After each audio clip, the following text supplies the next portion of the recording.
I saw this guy make a strawberry milk matcha and immediately went out to H-Mart and bought some strawberry milk so I could recreate it because that just sounds so good right now.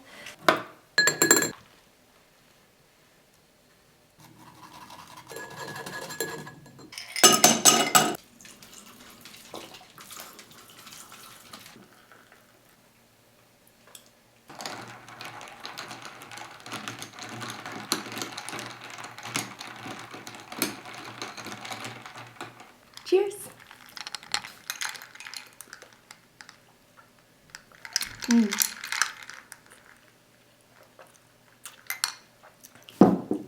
That's really good. I wish I got the real strawberry milk, but still hits. Happy Friday! Today, I guess that's really early in the morning at like 2 a.m. to go catch a flight to Austin because he's there on a guy's trip this weekend. So, I am alone with the pets. Okay, well first I was journaling. And as a preface, being alone is something that I primarily have always enjoyed. As an introvert, you know, I get my energy from being alone and spending time alone at home. But there have been times where I felt lonely being alone, and there are times that I'm alone and I don't feel lonely at all.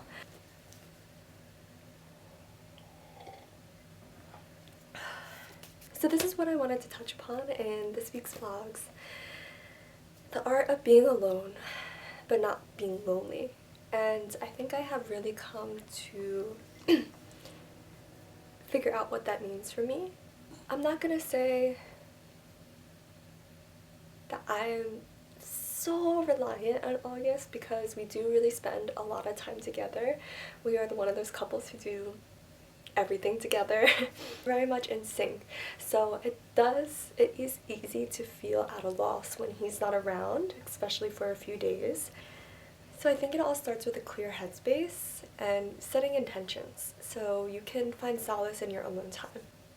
For me, the one thing that I really enjoy about being alone is the freedom that it provides. You know, if August was here this weekend, we'd be making plans together. And now it's just me, and I have this sense of freedom where I can do whatever I want. But having this opportunity is very freeing to explore the things that I want to do.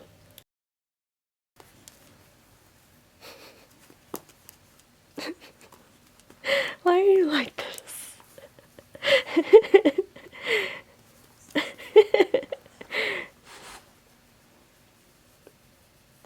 Silly baby. Good morning, guys. It's Sunday. August comes back tomorrow late afternoon, but I just kind of wanted to go back over my journaling and the idea of being alone without being lonely. And I wanted to talk about some of the things that I personally like to do when I find myself being alone.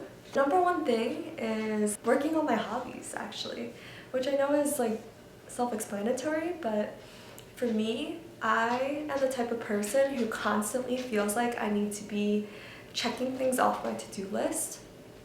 I push myself to be productive like all the time, and that mindset can be very exhausting.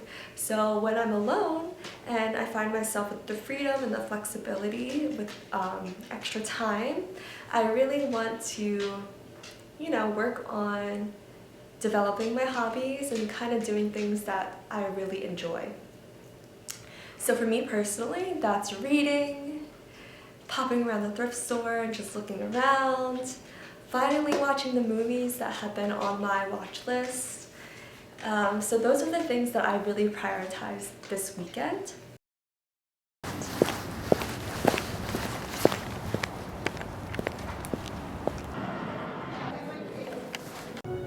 To die, to sleep, no more. And by sleep to say we end the heartache and the 1,000 natural shocks the flesh is heir to. I just got out of the movies. I saw Sing Sing, and it was so good.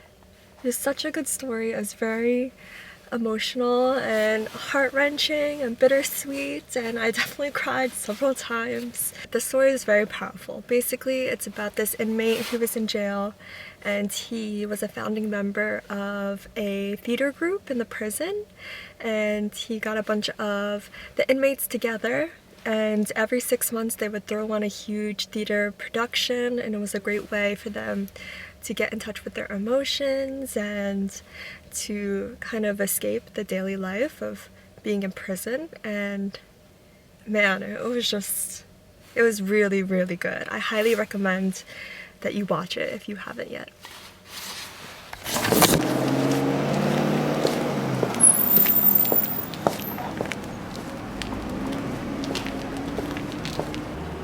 $0.35 is crazy.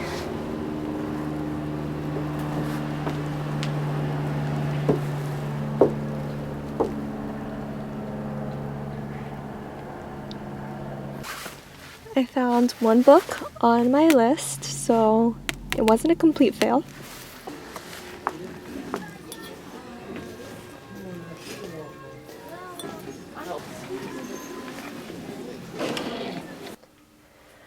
I am finally home.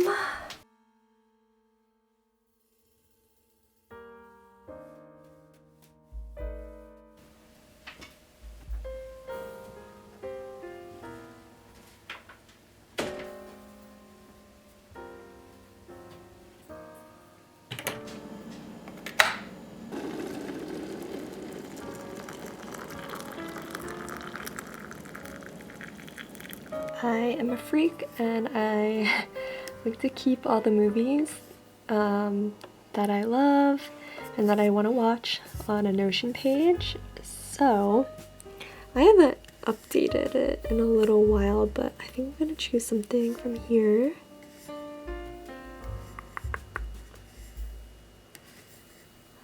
Oh, we watched Sing Sing today, so that can go over into I watched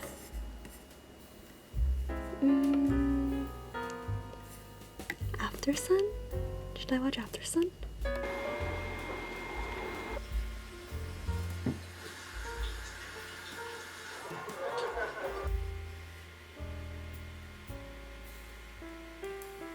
Did you like the movie, Nato?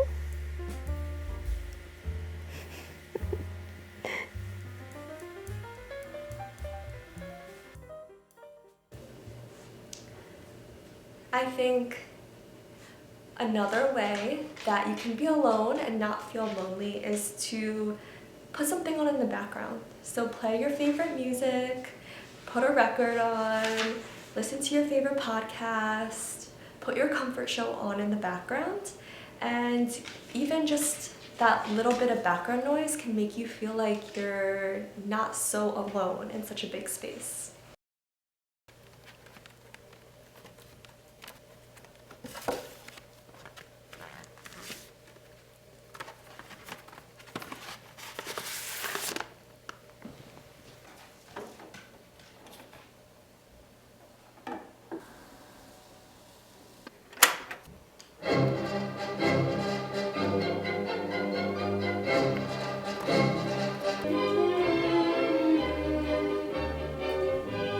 Kind of going back and forth about, well, what should we do with this thing? And, again, how Irving is so by the book, and everybody's quoting, what the handbook would say to do in a situation like this. Similarly, I think escaping into another world is a really great way. Escaping into a new world is a really great way to find company. So, whether it's gaming or watching a film or reading a book, just transporting yourself into a different world, a different reality, can be very therapeutic. This is also an opportunity for you to get creative in the kitchen. Even if you don't like cooking, maybe you could bake something easy, or I don't know, just find a recipe online and make it. Is a really nice way to challenge yourself. If you start a recipe from scratch, it could take anywhere from like 30 minutes to an hour and more. So it's a great way to spend your time to refine your cooking skills, and you get a reward after. You get to eat something after. So yeah, I think just exploring in the kitchen is a really fun way to spend your time.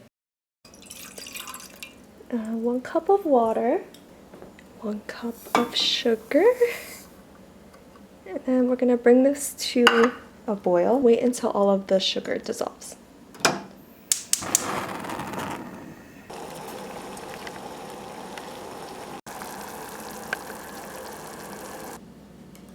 Okay, the syrup is done.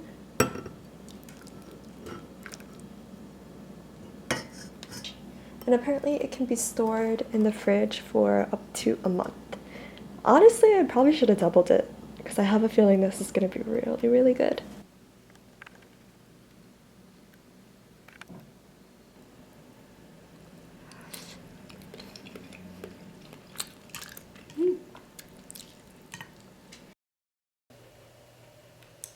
I did have a few social outings this weekend that I chose very wisely. I feel like for me, since I'm an introvert, I tend to get my energy from being alone. However, I still wanted to push myself to kind of get out in the world and talk to people. So I think just seeking company that's not going to drain your battery is a really great way to reinvigorate yourself. Friday night I had dinner with family, and then yesterday I had an early dinner with my 2 best friends, and that was a really just great way to catch up and spend some time out from the house and interact with others. Which I know is silly, but if you're an introvert, you get it. I think if you have pets, if you have extra time, just spending more time with them. If you're always home and around them, just giving them more attention. This morning I took Nato for a walk, which we usually don't go for a long morning walk. And when you think about it, you're a pet's entire world. So having some flexibility to kind of play with them more, right? Come here. Even right now, she's just staring at me. And then lastly, if you're spending copious amounts of time at home, I think just taking the time to make your space cozy. I don't necessarily mean going out and buying new decor. Of course, you can totally do that if you want to. But I mean just cleaning up your space, making it more tidy. You know, once you have a tidy environment, your mind is a lot more clearer. And then just create your sanctuary. The other night for Friday night, I came home and I set the projector up in the bedroom and got all comfortable in the bed with my cup of tea. And just having that cozy space to relax in makes all the difference when you're alone. These are some of the things that I personally did this weekend to not feel so lonely and still be alone. I would love to know if you have any tips, what you like to do when you find yourself with free time. The world can be a lonely place, but it doesn't always need to be that way. I feel like with the right mind shift and just having the ability to push yourself can make all the difference. So I hope that's helpful.